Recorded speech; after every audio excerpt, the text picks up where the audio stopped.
Another loss for the Jets. I got to be honest, that was really hard to watch, right? And I understand it. The Jets had a chance at the end. We had an opportunity to score, get in the end zone, and actually win the game, despite, I felt like, just incompetence really throughout the entire game. I mean, I know I'm not the only Jet fan watching just the offense shoot themselves in the foot, whether it's a bad throw, whether it's Rodgers getting sacked, whether it's a poor play call, whether it's just a mistake, a wide receiver not turning his head around, a dropped pass. I mean, there's so much blame to go around here, but it's so tough to watch this. It's tough to watch this regime continue to roll out and make the same mistakes week after week after week. I mean, the talent is not an issue on this football team. We have the players. We have the wide receivers. We have depth. We have a good starting tight end in Tyler Conklin. We made offensive line additions, upgrades. We have tons of running backs, but it's like the offense still cannot get going. I do not understand how it looks like we're in the second week of preseason. It's just confusion all over the place. And by the way, I'm actually on the highway right now. Watch the game on NFL Plus on my phone, so I'm going to try to make this recap video a little bit shorter than normal so I can kind of make sure that it gets uploaded quicker. But in any case, just brutal, right? The Jets were 5 of 17 on third down, so critical situations, this team just continues to fall short, and it's just so tough to watch. Aaron Rodgers sacked 3 times. Aaron Rodgers, 3 INTs. I mean, even the last play of the game, right? It's an underthrown pass, and Mike Williams isn't even looking for the football. This is the second week in a row where in the last drive of the game, the wide receivers are not looking for the football. Why is that the case? Why is again? It just falls to me. Falls back on coaching. You know, you're watching Brian Flores just run circles around Nathaniel Hackett, just sending these exotic blitzes. And of course, right, credit Minnesota. They're undefeated for a reason. Great defense. The disguises that Flores can put up front, right, looks like certain guys are coming, and then they just shoot backwards. He has been I would say he's right now the front runner for assistant coach of the year. But we just couldn't pick up the blitz. Like we had no idea. I felt as though, okay, you know what? Coming out of halftime, we should do a better job of picking up blitzes, identifying where the blitzers are coming from. But we didn't at all. It was hard. And by the way, another game, right? Second straight game here where we're watching Aaron Rodgers pick himself up off the turf, limping around in the fourth quarter. At one point, he actually had to go into the medical tent. Thank God he came back out. But the problems are clear with this football team, and I don't get it, right?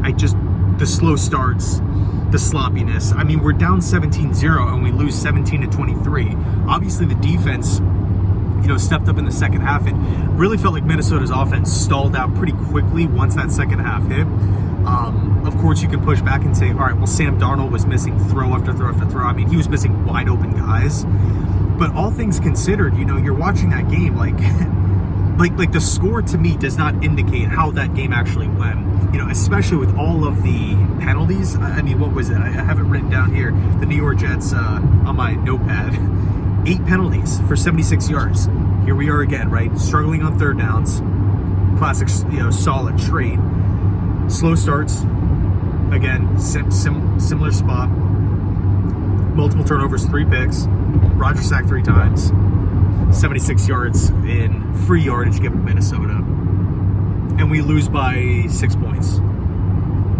So it's just tough, right? Because it's a London game.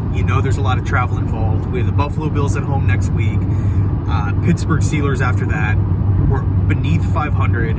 I felt like this was a prime opportunity to make a statement, right? Wake up call in week 1. You get blown out in San Francisco. Come back, win in week 2. Still a lot of question marks. It was a shaky game. You can argue, okay, Will Levis kind of gave the game away, but we still managed to walk away with the win on the road. You always got to take those. Week 3, dismantle New England. Sweet, we're 2-1. And then we just come up short against Denver, which was just such a weird game, 10-9. Again, I was hoping for that wake-up call. Statement game. I can't wait to get back out on the field, run around like my hair is on fire, make plays, get after the quarterback, and really wreak havoc. But I felt like there was only a handful of players doing that. Jamie and Sherwood, I felt like DJ Reed had a good game outside of the, kind of close call penalties, which I didn't necessarily agree with.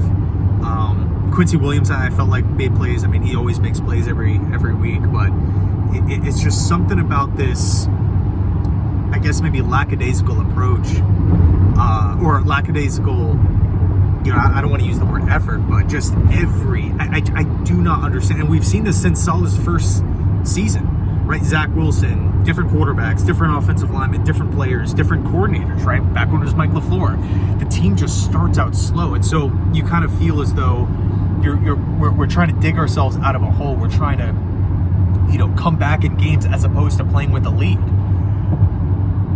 So, God, it's as a Jet fan, it's tough to watch, right? Because we're watching these games, understanding that the window is small with not only just Aaron Rodgers, but of course, the coaching staff, Joe Douglas. There's so much pressure on this organization, and it just feels as though we can't get out of our own way. This is no disrespect to any of the teams that the Jets have lost to. Again, you got to credit these teams. They're out there winning these games. They're taking control. They're seizing the moment. But for me at least, I can't speak for anyone else. I'm watching these games thinking, man, we're leaving points on the board.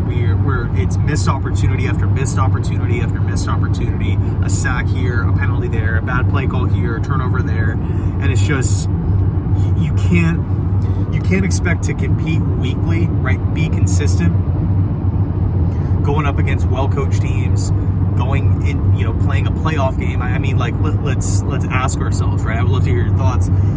Do you trust Saleh and Hackett to outcoach Andy Reid in, let's just say, the wild card round? Or, throw out another good coach in the AFC, John Harbaugh, Sean McDermott, Mike Tomlin, Zach Taylor, right? Throw out D'Amico Ryans, any of these guys. Jim Harbaugh now, right, with the Chargers. And me just being objective, me just looking at everything as fairly as, just unbiasedly as possible. I gotta be honest, I just don't have the confidence level in this staff right now. The talent is not the issue with this football team.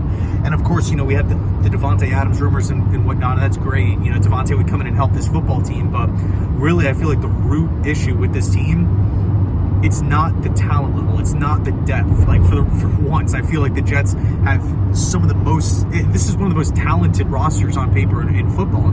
We actually have a lot of depth this season on the O-line, at the quarterback position, at running back, wide receiver. But it's just like we can't get out of our own way. We're just clunky and disorganized, and there's confusion all over the place. And Rodgers is frustrated, and I don't know if he's frustrated with himself or the wide receivers, or how are guys not turning their head around, in the closing moments of the games. I don't know. I do not know. But I do know it's frustrating to watch. So anyway, let me know your thoughts down below in the comment section. I'm going to drop a video tomorrow more on this game, kind of really diving into it. Again, on the highway here. But anyway, thanks so much for watching. I appreciate it. And as always, go Jets.